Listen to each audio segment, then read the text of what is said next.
Hey, I'm Sandra with Two-Way Direct. Today we'll talk about Kenwood two-way radios. So Kenwood recently released a list of radio models that have been discontinued.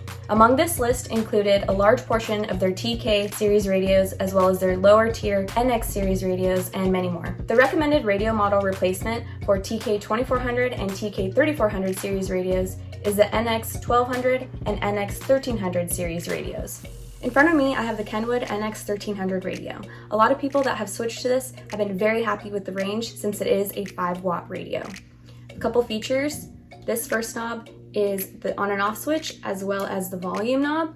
As you can see, the light bar has been activated. This knob is the channel selector. On the side, you have the push to talk button here, as well as 2 option buttons here that can be programmed. On the other side, you have the audio jack.